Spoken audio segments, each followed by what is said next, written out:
नमस्कार, आपण पाहता हिरकणी न्यूज. हिरकणी न्यूज प्रत्येक क्षण ताज्या घडामोडी आणि महत्त्वाच्या प्रत्येक बातमीसाठी नेहमी तत्पर. पाठलाग करीत पकडला 42 लाखांचा गांजा.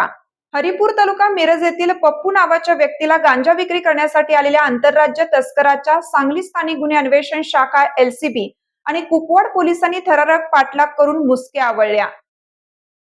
पोलिसांनी संशयितांकडून आलिशान मोटार आणि 42,63,500 रुपये किमतीचा सुमारे 134 किलो गांजा जप्त केला.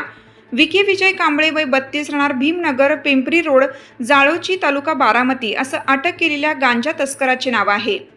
बारामती येथील एक जण पांढऱ्या रंगाच्या विना नंबरच्या मोटारीतून सांगलीत गांजा विक्रीसाठी येणार असल्याची गोपनीय माहिती सांगली LCBचे पोलीस निरीक्षक संजीव झाडे यांना बुधवारी मिळाली. त्यानुसार स्थानिक गुन्हे शाखेच्या पथकाने सांगली परिसरात सापळा लावला.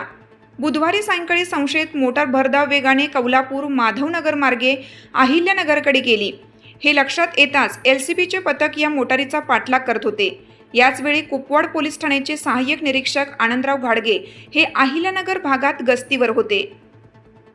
अहिल्यानगरमधून ही विना नंबरची मोटार वेगाने संजय नगरकडे जात असल्याचे दिसताच घाडगे यांनीही आपल्या वाहनातून तिचा पाठलाग सुरू केला. पोलीस मागे असल्याचे लक्षात येताच चालकाने पोलिसांना चकवा देण्याचा प्रयत्न केला. पोलीस वाहनाला जोरदार धडक दिली. या धडकेत सहाय्यक निरीक्षक घाडगे किरकोळ जखमी झाले. तरीही पोलिसांनी पाठलाग सोडला नाही. मोटार वेगाने कुपवाड शहरातून MIDCकडे जात असताना पोलिसांनी अखेर तिला वेढा टाकला. चालकाला ताब्यात घेतले. त्यास कुपवाड पोलीस ठाण्यात आणून चौकशी केली असता त्यांनी आपले नाव विकी कांबळे असे सांगितले.